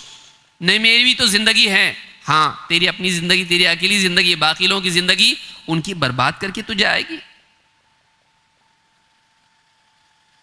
नौजवानों को आप देखिए, एक लड़का है तो कई लड़कियों से अफेयर किया हुआ है, पड़ोस में अलग, खानदान में अलग, कॉलेज में अलग, फुला जगह अलग। बेहयाई की एक हद है। निकाह में देरी, बेवजह की देरी। या माशर शबाब मन इस्तता मिनकुमुल बाअत फलियतज़व्वज फ़इन्नहु अग़द्दु लिलबसर व अहसनु लिलफ़र्ज। क्या फरमाया था हमारे नबी सल्लल्लाहु अलैहि वसल्लम ने, ए नौजवानों, तुम में से जो निकाह की इस्तिताअत रखता है वो निकाह कर ले, इसलिए कि निकाह निगाह को झुका देता है और शर्मगाह की हिफाजत का जरिया है। जिना से हिफाजत है, निगाह भी नीचे हो जाती।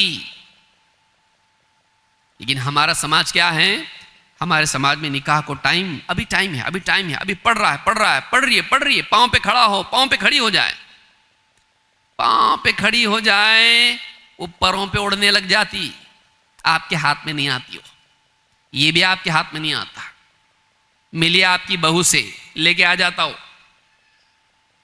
और नहीं आया तो बाहर के बाहर ही बहू रहती हो। सोचिए, नौजवान अपनी जिंदगी को बर्बाद ना करें, अपनी जिंदगी को बर्बाद ना करें। बच्चियां, खास तौर से मैं कहूंगा, हमारी बच्चियां कौम का बहुत बड़ा सरमाया हैं, कौम की इज्जत है, वो घर की इज्जत है। अपनी घर की इज्जत को बर्बाद ना करें। इश्कबाजी के चक्कर में, मोबाइल फ़ोन के रास्ते से पढ़ के अपनी ज़िंदगी और अपनी इज़्ज़त बर्बाद न करें। बहुत सारी बच्चियां जो किसी न किसी के साथ भाग के जाती हैं, 1 साल में बच्चा हो जाता और फिर असली ज़िंदगी सामने आ जाती।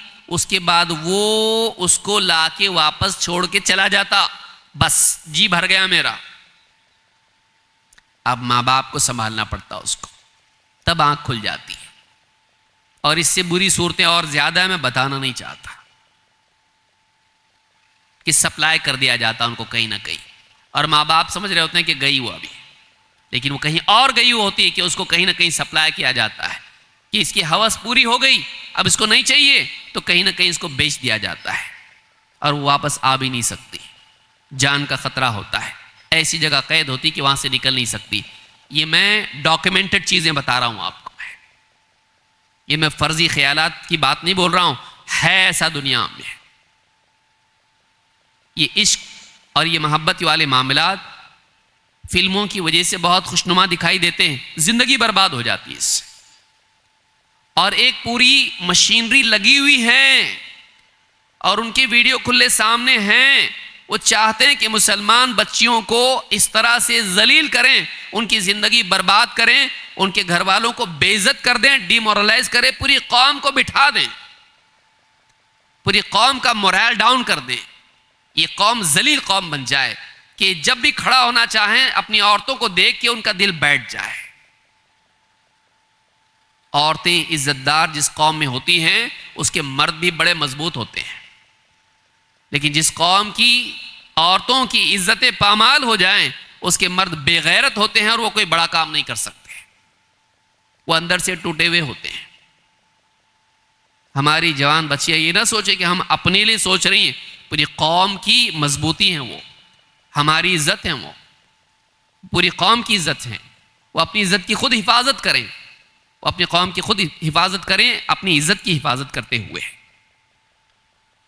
तो ये बहुत अहम बात है जिसको याद रखना ज़रूरी है।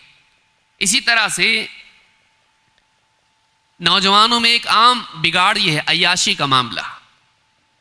शराब, जिना, जुआ और इस तरह से मारपीट, झगड़े, फसाद, इस तरह की जितनी चीज़ें हैं, आज़ादी, एंजॉयमेंट, ये भी एक बड़ा मसला है। नौजवान तबका मुल्क भर में आप देखिए, टनों से ड्रग्स आ रहे हैं, टनों से आ रहे हैं। कहाँ जा रहा है वो? कितने न्यूज़ में खुद पुलिस परेशान है, पुलिस परेशान है। पुलिस में अच्छे बुरे दोनों होते हैं, लेकिन पुलिस परेशान है कि ड्रग्स का मामला इतना बढ़ता चला जा रहा है कि समाज के लिए वो दीमक बन गया है। आए दिन एक नया ड्रग आता है, नौजवान नस्ल पूरी तबाह हो रही है। सिर्फ मुसलमान नहीं, दूसरी कौमों का भी ये हाल है। और पुलिस के लिए मसला है ये, समाज के लिए मसला। देखिए, कौम में पहले गुंडे हुआ करते थे। कौम का एक दादा होता था, मुंबई की तरफ उसको भाई बोलते हैं, वो कौम का गुंडा होता था। वो बाजार में निकला तो सब डर जाते थे, वो कुछ बोले तो लोग सुनते थे। लेकिन वो भी जो होता था, उसको भी कुछ करने से पहले 10 बार सोचना पड़ता था।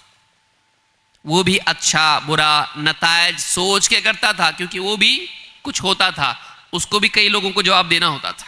उसका एक अपना कायदा और कानून भी हुआ करता था। आज जो ड्रग एडिक्शन आया है, उसका कोई कायदा कानून नहीं है। कभी भी दिमाग खराब हो सकता हो, किसी को भी घोंप सकता हो, माँ बाप को भी मार सकता हो। ये ऐसा गुंडा है जिसके पास सोचने की सलाहियत नहीं है। ये कितना भयानक गुंडा है, आप देखिए। ये ऐसा खतरनाक इंसान है जो अपनी औलाद को कत्ल कर सकता है, अपनी बीवी को बेच सकता है, अपने माँ बाप का कत्ल कर सकता है, अपने पड़ोसियों को मार सकता है, जो अपने जिस्म के आज़ा बेच सकता है। बताइए, ड्रग एडिक्शन, शराब, ड्रग्स, जुआ एक मसला है। तंगी की वजह से परेशान होकर पैसा लगाओ, एंड्रॉयड का एप्लीकेशन डाउनलोड किया, फ्री है। वो फ्री नहीं है, दुनिया में कोई चीज़ फ्री नहीं है, आपको कुछ ना कुछ कीमत उसकी देनी पड़ती है। आपने एंड्रॉयड का एप्लीकेशन डाउनलोड किया, आप उस पर रोज़ाना जो करना है कर रहे अपना, अचानक ऐड आता है उसके ऊपर, चक्री घूम रही है, तकदीर आजमाइए, थोड़ा लगाइए, ज़्यादा पाइए। अब हालात बिगड़े हुए हैं, बाप रिटायर होने के करीब है, बेटी बहन उसका निकाह होना बाकी है, मुझे जॉब नहीं मिल रहा है। शॉर्टकट क्या है?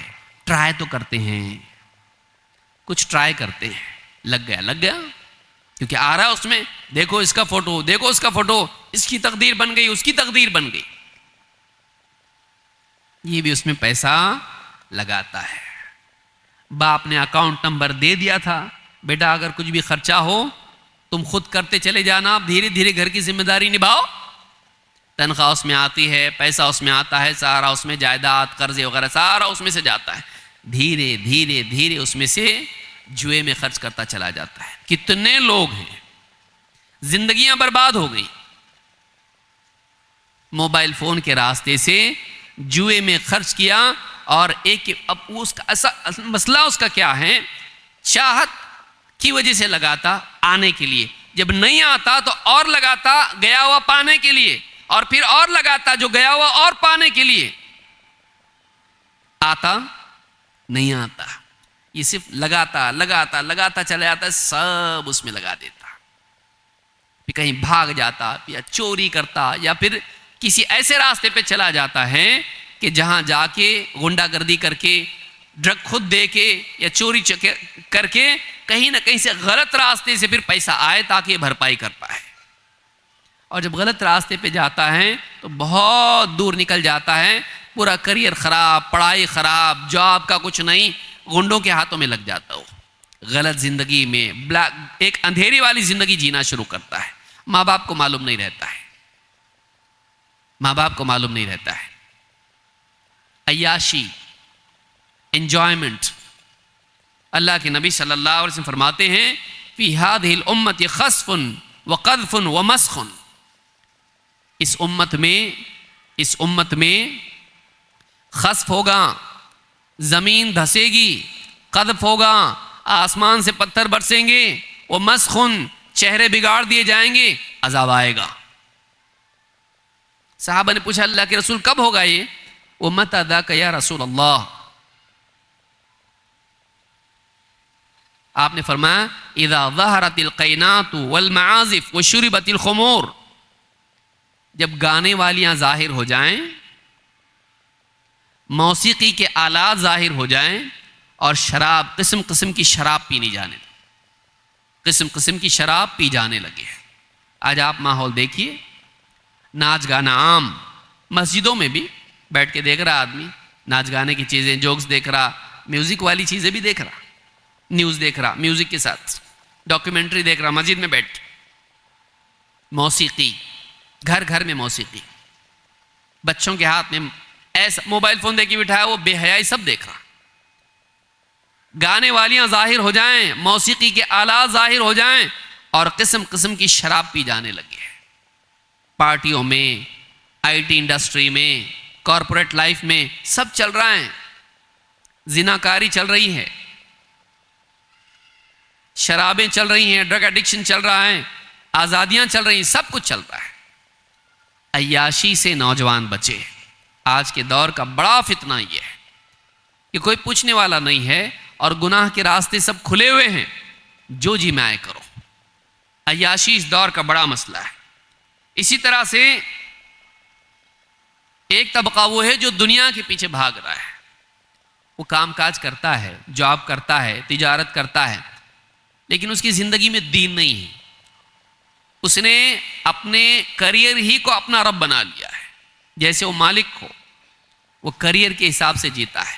पैसा ही सब कुछ है, करियर ही सब कुछ है, मुझे कुछ बनना है, डॉक्टर बनना है, इंजीनियर बनना है, ताजिर बनना है, मालदार बनना है, मुझे सक्सेसफुल बनना है, मुझे अल्लाह का बंदा बनना है, नहीं, मुझे नेक बनना है, नहीं।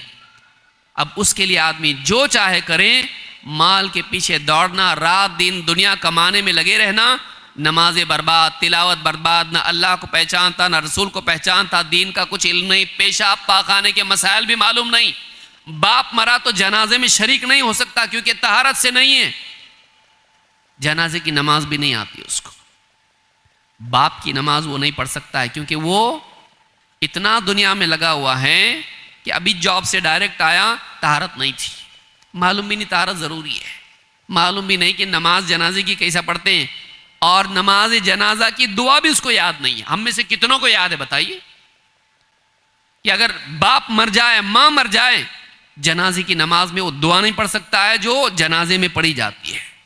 क्या कर रहे हैं हम लोग?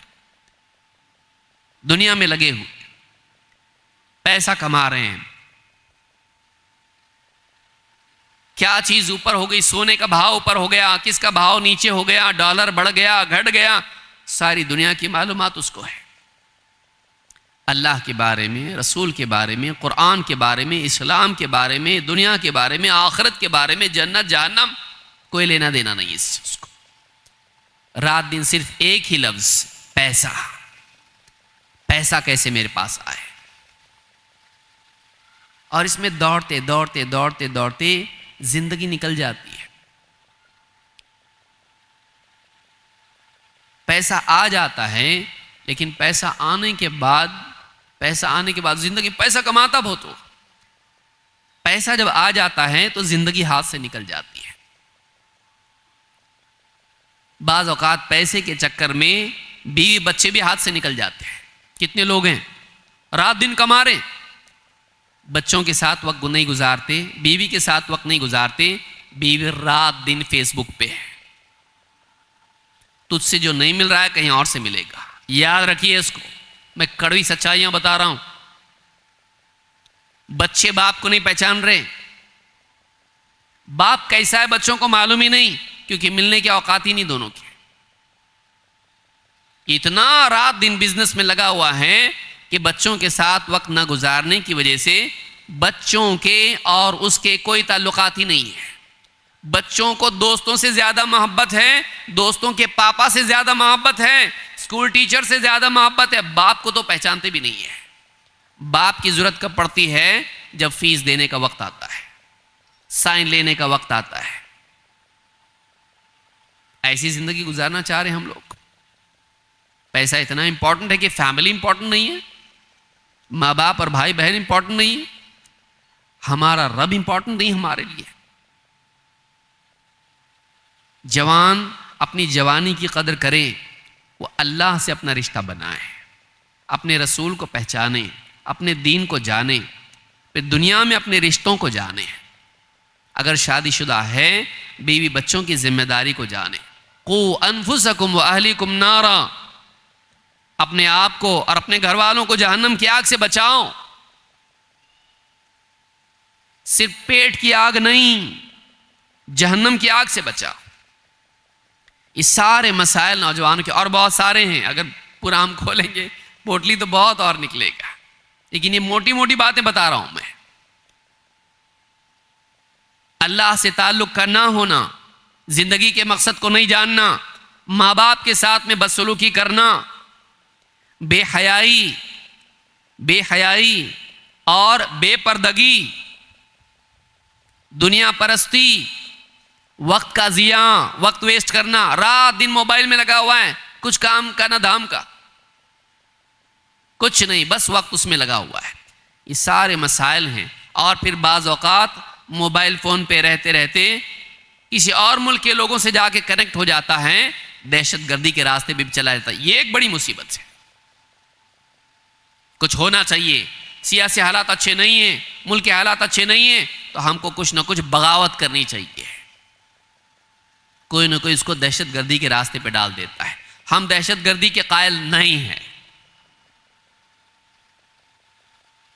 इस्लाम में दहशतगर्दी नहीं है, इस्लाम में अमन अमान है। अपने हुकूक को लेना है, लेकिन दहशतगर्दी के रास्ते से नहीं, दहशतगर्दी के रास्ते से नहीं, इस्लाम में नहीं है ये। लेकिन एक नौजवान जहालत में गलती करता है, पूरी कौम के ऊपर लेबल लग जाता है, मुसलमान दहशतगर्द है। 4-5 लोग करते हैं, पूरी कौम को उसकी कीमत भुगतनी पड़ती है, कीमत अदा करनी पड़ती है, उसकी सजा भुगतनी पड़ती है। दहशतगर्दी भी एक बड़ा मसला है। इनके असबाब क्या हैं? मैं वक्त ज़्यादा नहीं लूँगा क्योंकि वक्त बहुत हो गया है। असबाब क्या हैं? बुनियादी तौर पर 3 सबब हैं, इसको याद रखिए आप। ये प्रॉब्लम पैदा कैसे हो रहा? असबाब कई हैं, लेकिन जो बुनियादी असबाब हैं वो 3 हैं। पहला मुजरिम, नौजवानों के बच्चों के बिगड़ने में पहला कल्प्रिट कौन है? माँ बाप। सजा भी उनको ज्यादा मिलती है। हदीस में अल्लाह के नबी सल्लल्लाहु अलैहि वसल्लम फरमाते हैं, कुल्लु मौलूदिन यूलदु अलल फितरा, हर बच्चा फितरत पर पैदा होता है। फ़अबवाहु युहव्विदानिही व युनस्सिरानिही औ युमज्जिसानिही, माँ बाप हैं जो उसको या तो यहूदी बनाते हैं या नसरानी बनाते हैं या मजूसी बना देते हैं। फ़इन काना मुस्लिमैनि फ़मुस्लिम, एक रिवायत में आपने फरमाया अगर माँ बाप मुसलमान हो तो बच्चा भी मुसलमान होता है। बच्चे के बनने बिगड़ने में, नौजवानों के बनने बिगड़ने में पहला रोल माँ बाप अदा करते हैं। माँ बाप, उसमें ख़ास तौर से माँ बाप का दीनदार, 2 चीज़ें हैं, माँ बाप का दीनदार होना और माँ बाप का आपस में घर में मोहब्बत और रहमत का सलूक करना। ये 2 चीज़ें अगर किसी घर में हैं, बहुत कम चांसेस है कि नौजवान बिगड़ेंगे, बच्चे भी बच्चियां भी। माँ बाप दीनदार नहीं रहते, इतनी आज़ादी दे देते कि बिगड़ जाते। माँ बाप दीनदार नहीं होते हैं, अपनी दुनिया में लगे रहते हैं, बच्चों पे ध्यान नहीं देते, बच्चे बिगड़ जाते। या माँ बाप आपस में इतना लड़ते हैं और बच्चों से सलूक इतना बुरा करते हैं कि बच्चे या तो डिप्रेशन में चले जाते हैं या तो बागी बन जाते हैं और बिगड़ जाते हैं। माँ बाप का दीनदार होना और आपस में घर वालों के साथ अच्छा सलूक करना, ये दो चीज़ें बहुत ज़रूरी हैं। इलाज ये हैं, अपने बच्चों से अच्छा सलूक कीजिए, उनको करीब कीजिए, उनके पास बैठिए, उनसे सुनिए, उनको बताइए, उनके साथ लम्हात गुजारिए, उनको प्यार से नसीहत कीजिए। हर बात पे मारना, जलील करना और इस तरह से अगर करेंगे वो बागी बनेंगे। और लाड़ प्यार में अगर सड़ा देंगे, उनको जो मांग रहा वो देंगे और आज़ाद छोड़ देंगे तो भी बिगड़ेंगे। आपको बैलेंस रखना पड़ेगा, उनकी निगरानी करनी पड़ेगी और शफकत भी उनको देनी पड़ेगी और उसके साथ साथ दीन उनको देना पड़ेगा। और घर में खुद वो अच्छा उसवा बनेंगे, दीनदार बनेंगे, नौजवान भी दीनदार बनेगा। बाप अगर बेउसूल हो तो बच्चा बाउसूल बने, कैसा होता है? इसे बहुत मुश्किल है। बाप बिगड़ा और बच्चा सुधरा हुआ हो, माँ बिगड़ी हुई और बच्ची सुधरी हो, माँ बेपर्दा और बच्ची हया वाली हो, कैसे होगा? बहुत मुश्किल होता है। कभी कभी वो पैटर्न तोड़ के करते हैं, लेकिन अक्सर होता नहीं है ऐसा। अगर आप चाहते हैं कि बच्चे बने, पहला काम ये है, बिगाड़ का सबब ये है। नंबर 2, मोबाइल फोन बिगाड़ की जड़। बच्चों से उसको दूर रखिए। खाता नहीं, बहुत रोता, ये ले मोबाइल, जहर दे रहे आप उसको, आप उसके दुश्मन और क़यामत के दिन आपको सजा मिलेगी इसकी। बच्चे के हाथ में मोबाइल देना पसंद नहीं आएगी मेरी बात। हम में से बहुत सारे लोग इसके मुजरिम हैं, औलाद के हाथ में मोबाइल देना। अब बच्चा तो है, क्या होता, उसका जहन, उसकी सेहत, उसकी आंखें सब खराब हो जा रहा है, उसका अखलाक, उसके सामने ऐसी बुरी बातें आ रही जो नहीं आना चाहिए थी। अभी कल के अखबार में, कल की न्यूज़ है, कम उम्र बच्चों ने जिना किया है, बताइए, और मारा भी बच्ची को। कम उम्र है, माइनर है, माइनर मतलब बहुत छोटे बच्चे, 10, 11, 12 साल के बच्चे। सोचिए क्यों, वजह क्या थी उसकी? Mobile phone. क्योंकि आप जब उनको वो दोगे, एक्सपेरिमेंट नहीं करेंगे, वो गलत चीजें जब सामने आएंगी उनके दिल में चाहत पैदा नहीं होगी कि ट्राई करते हैं। Mobile phone. बच्चियां इज्जतें कर रही हैं कॉलेज की, क्यों? Mobile phone. बच्चे दहशतगर्दी की तरफ जा रहे हैं, क्यों? Mobile phone. डिप्रेशन में जा रहे हैं, क्यों? Mobile phone. इसके कपड़े अच्छे, उसका ही अच्छा, सबका अच्छा, और मेरा क्यों नहीं हो रहा अच्छा? दिमाग खराब। सब खुश हैं, सबके स्माइल के साथ फोटो आ रहे हैं, मैं रो रहा हूं, रो रही हूं। सब पिकनिक पे हैं, अच्छा खा रहे हैं, होटलों में जा रहे हैं, नए नए कपड़े पहन रहे हैं, मेरा देखो डिप्रेशन। मोबाइल फोन के जरिए से नफ्सियाती, अखलाकी, दीनी और जिस्मानी हर एतबार से मसाइल पैदा हो रहे हैं। मोबाइल फोन तभी हाथ में आना चाहिए जब मोबाइल फोन की इस्तेमाल की जिम्मेदारी समझ में आए। नहीं देना बच्चों को मोबाइल फोन। अब जिसने दे दिया वो छीनना, ये वन वे है, ये वन वे है। आपने दे दिया, वापस ले नहीं सकते आप। अब आप कानून बनाइए, मगरिब हो गई जमा कर दो, अब नहीं। अकेले रूम में मोबाइल फोन नहीं, सबके सामने इस्तेमाल कर सकते। आप उसमें पाबंदियां डाल दें, वो सब कर सकते, लेकिन दे दिया तो आप अब नहीं, गए आप। जिसने नहीं दिया है वो ना दे। जिसने नहीं दिया है अपने बच्चों को बिल्कुल मोबाइल फोन नहीं। माँ काम करी, किचन में मोबाइल फोन दे दिया, नहीं। छुरी देंगे आप, मत दीजिए। क्या होता? बहुत कुछ होता। ये जब सब कुछ हो रहा है ना बुरा, उसमें बड़ा हाथ मोबाइल फोन का है। पूछ लीजिए एक्सपर्ट से, डॉक्टरों से पूछ लीजिए, आप समाजियात के माहिरीन से आप पूछ लीजिए। परेशान है लोग इसकी वजह से। Mobile phone. 3, बुरी दोस्ती। बुरी दोस्ती देखिए, लड़का लड़की, माँ बाप की जिम्मेदारी। खुद नौजवान देखे, अल्लाह के नबी सल्लल्लाहु अलैहि वसल्लम फरमाते हैं, आदमी अपने दोस्त के दीन पर होता है। अर्रजुलु अला दीनी खलीलिही फलयंजुर अहदुकुम मन युखालिल। आदमी अपने दोस्त के दीन पर होता है, वो देख ले किसके साथ दोस्ती कर रहा है। दोस्तियां अपनी सही करें, जैसी संगत वैसी रंगत। आप बुरों के साथ बैठेंगे उठेंगे, आप पर उनके असरात आएंगे। आपकी जुबान से भी बेख्तियार गाली निकलेगी जो आप रात दिन सुन रहे हो। आप उनकी तरह बनने की कोशिश करोगे जिनके साथ आप रहते हो। असरात आते हैं, मालूम नहीं पड़ता कैसे आए। तो जैसी सोहबत होगी वैसे अखलाक पैदा होते हैं। अपनी सोहबत सही रखें, घर का माहौल सही होना, मोबाइल फोन के मामले में एहतियात, और 3 दोस्ती, ये 3 बड़े सबब हैं बिगाड़ के। अगर ये सही हो जाए सब सही, ये बिगड़ जाए सब बिगड़ गया। इस्लाह के लिए क्या हो, अहले इल्म की जिम्मेदारी, माँ बाप की जिम्मेदारी, नौजवानों की जिम्मेदारी। मैं तफसील में नहीं जाऊंगा, इख्तिसार में बता रहा हूं। अहले इल्म की जिम्मेदारी है कि वो दीनी मजालिस का इनेकाद करें और नौजवानों के मसाइल को सुनें और उनकी मेंटरिंग करें, उनके मुरब्बी बने। सिर्फ मुकर्रिर नहीं, बैठें, सुने, सुनाएं, बताएं, मसाइल का हल बताएं, मोहब्बत से करीब करें और इस्लाह करें। नबी सल्लल्लाहु अलैहि वसल्लम के ज़माने में एक नौजवान आया, कहा अल्लाह के रसूल मुझे जिना की इजाज़त दीजिए। जिना की इजाज़त मांग रहा है नबी सल्लल्लाहु अलैहि वसल्लम से।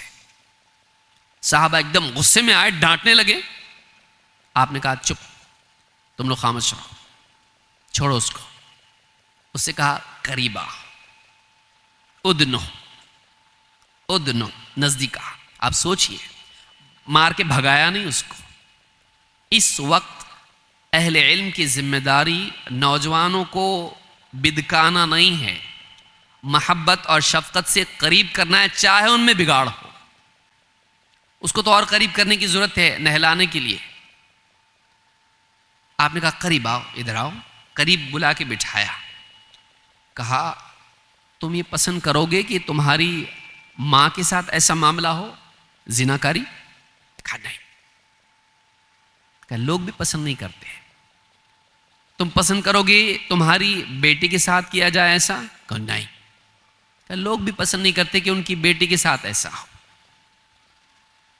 तुम पसंद करते हो कि तुम्हारी खाला के साथ ऐसा किया जाए? कहा नहीं। कहा लोग भी पसंद नहीं करते। तुम्हारी फूफी के साथ? कहा नहीं। कहा लोग भी पसंद नहीं करते। बहन के साथ? कहा नहीं। कहा लोग भी पसंद नहीं करते। 5 रिश्ते आपने गिनाए, मां, बेटी, बहन, खाला, फूफी, एकदम नजदीकी रिश्ते ही है। 5 रिश्ते गिनाए और कहा कि क्या तुम पसंद करोगे कि तुम्हारी मां, बेटी, बहन, खाला, फूफी, इनके साथ कोई जिनाकारी करे? कहा नहीं। कहा लोग भी पसंद नहीं करते, क्योंकि जिसके साथ तुम जिनाकारी करोगे वो भी किसी की मां होगी, वो भी किसी की बेटी होगी, किसी की बहन होगी, किसी की खाला होगी, किसी की फूफी होगी। आपने उसको अपनी मीज़ान में खड़ा कर दिया कि तू अपने लिए तो ये पसंद नहीं करता है कि तेरे इन रिश्तों के साथ, तेरे इन रिश्तेदारों के साथ कोई जिनाकारी करे। तो तू जब किसी के साथ जिनाकारी करेगा, उसके भी तो ये रिश्ते होंगे, वो भी तो किसी के रिश्ते में होगी। उसको एहसास हो गया फौरन।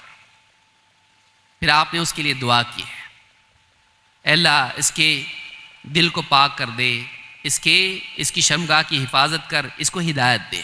आपने दुआ की उसके लिए। साहबी कहते हैं इसके बाद उसकी निगाह किसी अजनबी औरत की तरफ नहीं उठती थी।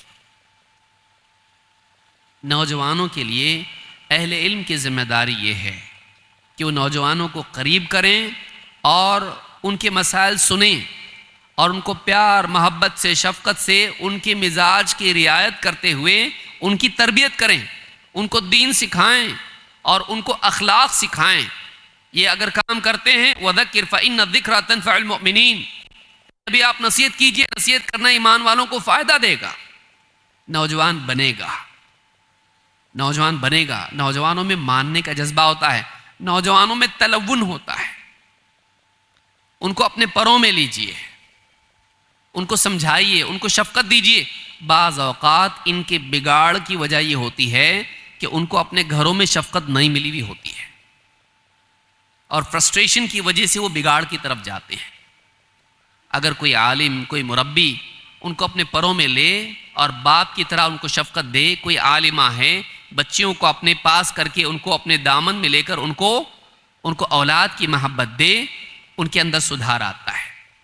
डांट से वो सुधार नहीं आता है जो मोहब्बत से आता है। आप इस नौजवान की मिसाल देखिए, आपने करीब करके आपने बात की, डांट के पीट के उसको भगाया नहीं, समझाइए, क्योंकि सुधार अंदर से आता है, बाहर से नहीं। सुधार अंदर से आता है। आप किसी इंसान के एहसास को जगाइए, फिर आपको उसको भगाने की जरूरत नहीं होगी, खुद ही दौड़ना शुरू करेगा उस सीधे रास्ते पर। उसका एहसास बेदार करना ये मुरब्बियीन उलमा का काम है। माँ बाप अपनी औलाद के लिए दुआ करें, सबसे पहले घर के माहौल को सही करें। वल्लज़ीना यक़ूलूना रब्बना हब लना मिन अज़वाजिना व ज़ुर्रिय्यातिना क़ुर्रता अयुन वजअलना लिलमुत्तक़ीना इमामा। अल्लाह के नेक बंदे कौन हैं जो अल्लाह से दुआ करते हैं? उनकी दुआ में उनकी जहनियत छुपी हुई है, दिखाई देती है। जो अल्लाह से दुआ करते हुए क्या कहते हैं? ए हमारे रब, हमको अपनी बीवियों में या अपनी अज़वाज में, शौहर बीवी ज़ौज दोनों हो सकते हैं, हमारी अज़वाज में और हमारी औलाद में आँखों की ठंडक दे। वजअलना लिलमुत्तक़ीना इमामा, और हमको मुत्तकीन के लिए उस्वा और नमूना बना दे। कि बीवी शौहर एक दूसरे के लिए दुआ करें, औलाद के लिए दुआ करें और अपने आप को ऐसा बनाएं कि दूसरों के लिए उस्वा बने, अपना भी सुधार हो और घर का माहौल अच्छा हो, उसके लिए दुआ भी की जाए। खुद नौजवान क्या करें? खुद नौजवान पक्का अज़्म करें। यहां से सब खैर शुरू होती है। शुरुआत कहां से होती है? इन्नमल अअमालु बिन्नियात।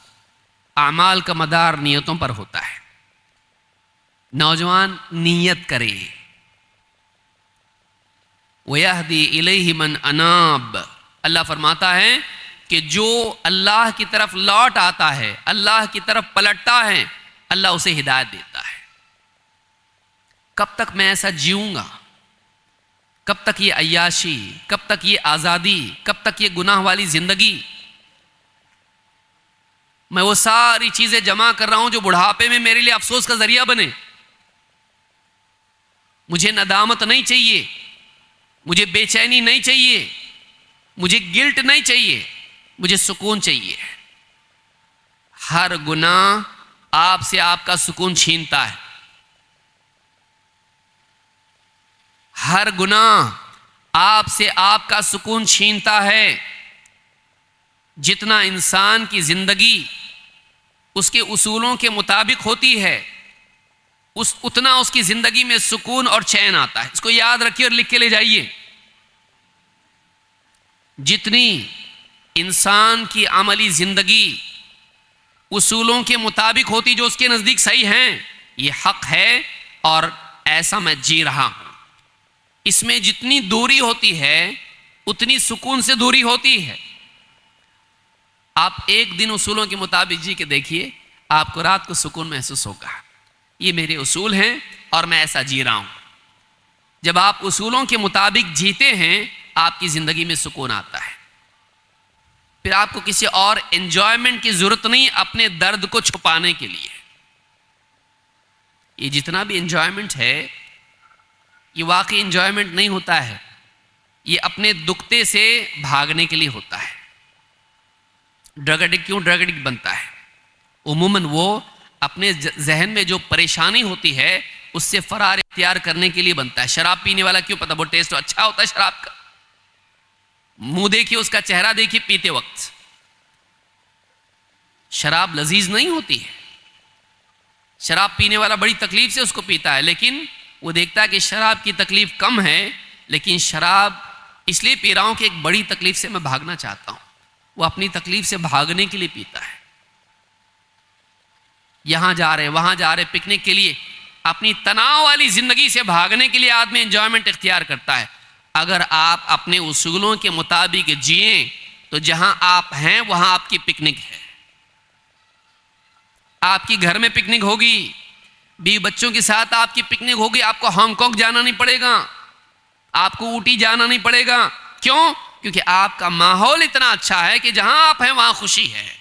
खुशी जब होगी तो खुशी की तलाश में पहाड़ के ऊपर, पेड़ के ऊपर जाना नहीं पड़ेगा आपको। समझ में आ रही बात?